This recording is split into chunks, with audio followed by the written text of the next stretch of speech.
പ്രണയം എല്ലാവരും കേട്ടിട്ടുള്ള പ്രശസ്തമായ ഒരു കഥയാണ്. അത് ഓർമ്മിപ്പിക്കുക എന്ന ഉദ്ദേശ്യമേ ഉള്ളൂ. അന്ന് രാത്രി അയാൾ ഭാര്യയുടെ ഒപ്പം അത്താഴം കഴിക്കുന്നതിനിടയിൽ അവളുടെ കൈ പിടിച്ചു. "നിന്നോട് എനിക്കൊരു കാര്യം പറയാനുണ്ട്." സംശയത്തോടെ ഭാര്യ നോക്കി. "എനിക്ക് ഡിവോഴ്സ് വേണം." ഒരു ഞെട്ടൽ അവളുടെ മുഖത്ത് കണ്ടു. എന്തുകൊണ്ട്? ഉത്തരം പറയാനാവാതെ അയാൾ കുഴങ്ങി. മൗനം മാത്രം കണ്ടപ്പോൾ വികാരവിക്ഷോഭത്തിൽ അവൾ കയ്യിലിരുന്ന സ്പൂണുകളൊക്കെ വലിച്ചെറിഞ്ഞു. പാത്രങ്ങൾ തട്ടി. പൊട്ടിക്കരഞ്ഞു. "എന്തുകൊണ്ട്? നിന്നെ ഞാൻ പഴയതുപോലെ ഇഷ്ടപ്പെടുന്നില്ല." "പക്ഷേ അത് നിന്റെ കുഴപ്പമല്ല. എനിക്ക് മറ്റൊരു സ്ത്രീയോട് പ്രണയമുണ്ട്." അയാൾ ഡിവോഴ്സ് എഗ്രിമെൻ്റ് കാണിച്ചു. അയാളുടെ വീട്, വാഹനം, സ്വത്തുക്കളുടെ 30% അവൾക്കായി കൊടുത്തിരിക്കുന്നു. ആ പേപ്പർ അവൾ കീറിക്കളഞ്ഞു. ഉറക്കെ പൊട്ടിക്കരഞ്ഞു. അത് അയാൾക്കൊരാശ്വാസം പോലെ തോന്നി. രാത്രി വൈകിയും അവൾ എന്തോ എഴുതുന്നത് അയാൾ കണ്ടു. രാവിലെ അയാൾ എഴുന്നേറ്റപ്പോഴും അവൾ എഴുതുകയായിരുന്നു. അയാളെ കണ്ടതും അവൾ പറഞ്ഞു, "ശരി, പക്ഷേ എനിക്ക് ചില നിബന്ധനകളുണ്ട്." "പറയൂ." "നമ്മുടെ മകന് ഫൈനൽ എക്സാം ആണ്. അവനെ ബുദ്ധിമുട്ടിക്കരുത്. അതുകൊണ്ട് 1 മാസത്തെ നോട്ടീസ് എനിക്ക് വേണം. ആ മാസം നമ്മൾ പഴയ പോലെ ആയിരിക്കും. ആ മാസം എല്ലാ ദിവസവും രാവിലെ എന്നെ വിവാഹദിനം കയ്യിലെടുത്ത് കിടപ്പുമുറിയിൽ പോയതുപോലെ കയ്യിലെടുത്ത് കിടപ്പുമുറിയിൽ നിന്ന് മുൻവാതിൽ വരെ പോകണം." ഇവൾക്ക് ഭ്രാന്താണോ എന്ന് ചിന്തിച്ചുകൊണ്ട് തന്നെ അയാൾ നിബന്ധനകൾക്ക് വഴങ്ങി. ആദ്യ ദിനം അയാൾ അവളെ കയ്യിലെടുത്ത് പുറത്തേക്ക് നടക്കുമ്പോൾ ഉള്ളിൽ അതിനോട് മനസ്സുകൊണ്ട് ചേരാൻ നന്നേ ബുദ്ധിമുട്ടി. അയാളുടെ കയ്യിൽ കണ്ണടച്ചുകൊണ്ട് കിടക്കുമ്പോൾ അവൾ പറഞ്ഞു, "നമ്മുടെ മകൻ ഒന്നും അറിയരുത്." അപ്പോൾ മകൻ പിറകിൽ നിന്ന് സന്തോഷത്തോടെ കൈയടിക്കുന്നുണ്ടായിരുന്നു. പിറ്റേന്ന് അല്പം കൂടി എളുപ്പത്തിൽ അവർ അഭിനയിച്ചു. അയാളുടെ കയ്യിൽ കിടന്ന് അവൾ അയാളുടെ നെഞ്ചിലേക്ക് തല ചായ്ച്ചു. അയാൾ അവളെ സൂക്ഷ്മമായി നോക്കി. അവളുടെ തല നരച്ചിരിക്കുന്നു, മുഖത്ത് ചുളിവുകൾ. എന്നോടൊപ്പം ജീവിച്ച് അവൾക്ക് പ്രായമേറിയത് അയാൾ ആദ്യമായിട്ടാണ് ശ്രദ്ധിച്ചത്. ഓരോ ദിവസം ചെല്ലുന്തോറും ഇത് അവരുടെ ഒരു ശീലമായി.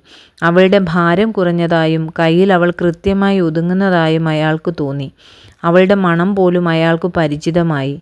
മകൻ ഈ കാഴ്ച ശീലമായി. അങ്ങനെ പോകെ ഒരു ദിനം ഏത് വസ്ത്രം ധരിക്കണമെന്നുള്ള ആശങ്കയിൽ എല്ലാ വസ്ത്രങ്ങളും അവൾ കട്ടിലിൽ വലിച്ചിടുന്നത് അയാൾ കണ്ടു. എല്ലാം വലുതാണെന്ന് അവൾ പറയുമ്പോഴാണ് അവൾ വളരെയധികം ക്ഷീണിച്ചു എന്ന് അയാൾ കണ്ടത്. അത്രത്തോളം വിഷമം ചുമക്കുന്നുണ്ടവൾ എന്ന് അയാൾ ഓർത്തു.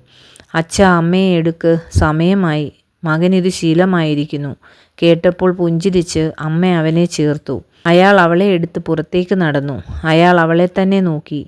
എന്നോടൊപ്പം ജീവിക്കാൻ തീരുമാനിച്ച് എന്നോടൊപ്പം വാർദ്ധക്യത്തിലേക്ക് അടുക്കുന്ന സ്ത്രീ, എൻ്റെ മകനെ എനിക്ക് തന്നവൾ, എന്നെ മാത്രം സ്നേഹിച്ച് എനിക്ക് വേണ്ടി വേദന തിന്ന് എനിക്ക് വേണ്ടി ആരോഗ്യവും സൗന്ദര്യവും കളഞ്ഞ സ്ത്രീ, ഇപ്പോഴും എന്നെ കുറ്റപ്പെടുത്താതെ എൻ്റെ മകന് വേണ്ടി ജീവിക്കുന്നവൾ. കയ്യിൽ സുഖമായി കിടന്ന അവളുടെ നെറുകിൽ അയാൾ ചുംബിച്ചപ്പോൾ അവളുടെ കണ്ണു നിറഞ്ഞു. അവൾ പുഞ്ചിരിച്ചു. അയാളും മറുപടിയായി നിറഞ്ഞ കണ്ണുകളോടെ പുഞ്ചിരിച്ചു. പെട്ടെന്ന് വിവാഹദിനം അവളെ കയ്യിലെടുത്ത അതേ സ്നേഹത്തോടെ അയാൾ പതിയെ അവളുടെ കണ്ണുകളിലേക്ക് തന്നെ നോക്കി നടന്നു. ഇറങ്ങാൻ നേരം വീണ്ടും അവളെ കയ്യിൽ ചേർത്ത് ചുംബിച്ചു.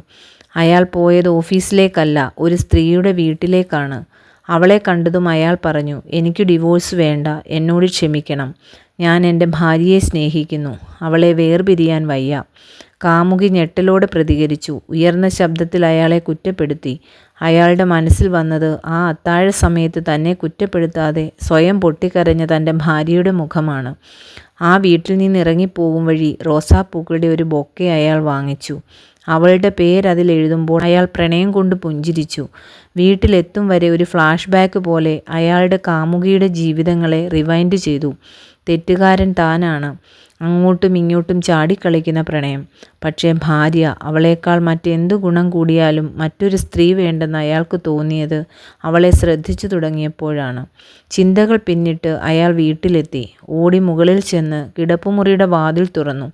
അവൾ ഉറങ്ങുകയാണ്. നിശബ്ദമായി അയാൾ അവളുടെ അരികിലെത്തി. ബൊക്കെ അവൾ ഉണർന്നാൽ കാണുന്ന ഇടത്തു വെച്ചു. അടുത്തിരുന്ന് അവളെ തന്നെ അയാൾ നോക്കി. അവളുടെ കയ്യിൽ ചുരുട്ടിയ കടലാസ് കണ്ടത് അപ്പോഴാണ്. അത് തനിക്കുള്ളതാകും. സന്തോഷത്തോടെ പതിയെ അത് കരസ്ഥമാക്കി. തുറന്നു വായിച്ചു. ഞാൻ എന്നു മരിക്കുമെന്നറിയില്ല. നാളുകളായി എനിക്ക് ക്യാൻസറാണ്. പക്ഷേ ഇന്ന് എന്നോട് ഡിവോഴ്സ് വേണമെന്ന് നിങ്ങൾ പറഞ്ഞപ്പോൾ ക്യാൻസറിനേക്കാൾ വലിയ വേദനകൾ ജീവിതത്തിലുണ്ടെന്ന് ഞാൻ മനസ്സിലാക്കി. ഒരു ഡിവോഴ്സ് നമ്മുടെ ജീവിതത്തിൽ വേണ്ട. അതിനു മുൻപ് ഞാൻ പോയിരിക്കും. നമ്മുടെ മകൻ എന്നോർക്കുമ്പോഴും അവൻ്റെ അച്ഛൻ്റെയും അമ്മയുടെയും ബന്ധം ഏറ്റവും ഉദാത്തമാണെന്ന് അവന് തോന്നണം. നിങ്ങൾ അവൻ്റെ മുന്നിൽ ഒരു തെറ്റുകാരനാകരുത്. അമ്മയെ പൊന്നുപോലെ നോക്കിയ, പ്രണയിച്ച, എന്നും രാവിലെ സ്നേഹപൂർവ്വം കയ്യിലെടുത്ത ഏറ്റവും നല്ല ഭർത്താവായിരിക്കണം അവൻ്റെ അച്ഛൻ. ഞാൻ മരിച്ചു കഴിഞ്ഞാൽ നിങ്ങൾ പ്രണയിക്കുന്ന സ്ത്രീയെ വിവാഹം ചെയ്യണം. അതിലൂടെ നിങ്ങളുടെ ആഗ്രഹവും സഫലമാകും. അതിനൊരു മാസത്തെ കാത്തിരിപ്പ് മാത്രമേ ഞാൻ ചോദിക്കുന്നുള്ളൂ. ദൈവം എനിക്ക് അനുവദിച്ചത് അത്രയും നാളുകളാണ്. എന്നെങ്കിലും ഈ കത്ത് കാണുമ്പോൾ ഇതായിരുന്നു ഞാൻ പറഞ്ഞതിനും ചെയ്തതിനുമുള്ള കാരണമെന്ന് നിങ്ങൾ അറിയണം. നിങ്ങളെ ഞാൻ സ്നേഹിക്കുന്നു. വിവാഹ ദിനത്തിലേതുപോലെ പ്രണയിക്കുന്നു. നിങ്ങളുടെ നവവധുവാണ് മനസ്സുകൊണ്ടെന്നും ഞാൻ. ജീവിതത്തോട് യുദ്ധം ചെയ്യുമ്പോൾ അവൾ ഒരു ആശ്രയം കൊതിച്ചിരിക്കും. അന്ന് ഞാൻ തിരക്കിലായിരുന്നു മറ്റൊരുവളെ ഇവളേക്കാൾ പ്രണയിക്കുന്നതിൽ. കടലാസ് ചുരുട്ടിക്കളഞ്ഞ് ബൊക്കെയെടുത്ത് അവളുടെ കയ്യിൽ ചേർത്തു വെച്ചു. നെറ്റിയിൽ പ്രണയപൂർവ്വം ചുംബിച്ചു. നിനക്കു വിടാ. അവളെ കയ്യിലെടുത്ത് അയാൾ നടന്നു. അയാളുടെ കയ്യിൽ ഏറ്റവും നന്നായി ഇണങ്ങി അവൾ കിടന്നു. കിടപ്പുമുറിയിൽ നിന്ന് മുൻവാതിലിലേക്ക്. അമ്മ മരിച്ചതറിയാതെ അത് കണ്ട് മകൻ കൈയടിച്ചു. പക്ഷേ സമയം തെറ്റിയല്ലോ അച്ഛാ. പതിവായി രാവിലെ മാത്രം കാണുന്ന കാഴ്ചയിൽ അവൻ അത്ഭുതം പ്രകടിപ്പിച്ചു. അയാൾ അവളെ മെല്ലെ നിലത്ത് കിടത്തി. സമയം തെറ്റി, അയാൾ മറുപടി പറഞ്ഞു.